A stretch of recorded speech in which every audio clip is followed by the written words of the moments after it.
Assalamualaikum dan salam Sarawak Maju Makmur bersama saya Hafizah Munirah Mahrab. Berita utama, kerajaan melalui pejabat Ahli Parlimen Santubong Datuk Seri Nancy Shukri telah menyumbang sebanyak RM31,082.25 untuk urusan membawa pulang jenazah rakyat Sarawak Nur Haslinda Abdullah yang meninggal dunia di Korea Selatan pada Isnin. Menurut Datuk Seri Nancy, kerajaan membantu untuk mendahulukan pembayaran kepada Wisma Putra bagi mempercepatkan proses pembayaran kos hospital dan pengurusan jenazah. Tugas kami di P193 Santubong adalah untuk membantu memudahcarakan acara tu dan kebumiankah nak empat balikkah dan segalanya telah dipersetujui baru tadi supaya dibawa balik ke Kuching. Beliau berkata demikian dalam sidang video di Pusat Khidmat P193 Santubong pada Khamis. Datuk Seri Nancy turut mengucapkan ribuan terima kasih kepada seluruh rakyat Malaysia di atas sumbangan yang telah disalurkan kepada keluarga si mati yang akan digunakan untuk membawa pulang jenazah ke tanah air.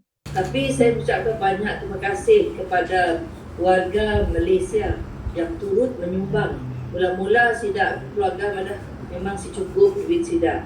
Tapi apabila ada crowdfunding, ada lebih 60 lebih ribu dah. Jadi difahamkan jenazah Nur Haslinda Abdullah yang berasal dari kampus sejingkat itu akan dibawa pulang dari Seoul, Korea Selatan ke Kuching pada 4 Januari 2024. Beliau yang berusia 30 tahun dan anak keempat daripada 6 adik-beradik itu merupakan seorang pekerja kilang di Korea Selatan. Turut hadir ayah dan abang kandung kepada arwah Nur Haslinda, Abdullah Ahmad dan Abdul Hafiz Abdullah. Seterusnya, projek pembinaan tempat letak kereta Wisma UCA di bawah program transformasi luar bandar RTP 2023 bagi kawasan Dewan Undangan Negeri Dun Repuk telah siap sepenuhnya.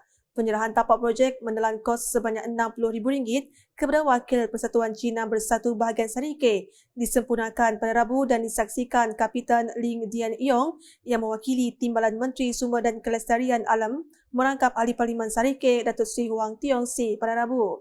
Datuk Seri Wang dalam hal itu melahirkan penghargaan di atas kerjasama semua pihak yang telah memastikan projek tersebut berjalan dengan lancar. Beliau yang juga Ahli Dewan Undangan Negeri Dun Repuk turut berterima kasih kepada pihak kontraktor yang terlibat kerana dapat menyiapkan kerja mengikut jadual dan standard kerja yang telah ditetapkan oleh pihak agensi pelaksanaan dan pemantau projek ini.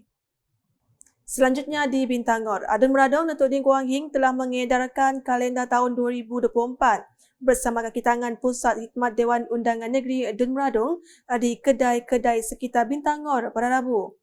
Ia merupakan amalan tahunan di mana Datuk Ding akan mengedarkan kalender tahun baru kepada para peniaga di kedai dan orang awam di Bandar Bintangor tanpa mengira kaum, bangsa dan agama. Edaran kalender itu sebagai tanda kenangan dan terima kasih kepada semua peniaga di kedai-kedai Bandar Bintangor selain bertujuan menjalinkan hubungan yang erat antara satu sama lain.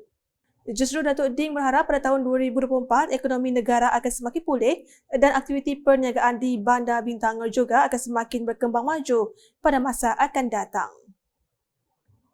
Ke perkembangan berikut, Unit Keselamatan dan Penguatkuasaan Sarawak UKPS, sebuah unit di bawah Jabatan Pimpin Sarawak JPS, telah melakukan satu latihan amali dan fizikal kebakaran di bangunan Wisma Bapa Malaysia WBM di Kuching pada Khamis.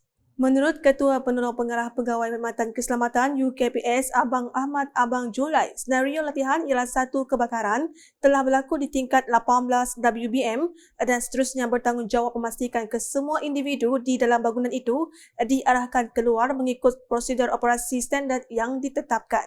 Karena tujuan kita mengadakan latihan itu adalah untuk menentukan SOP kita telah dapat mengikutnya.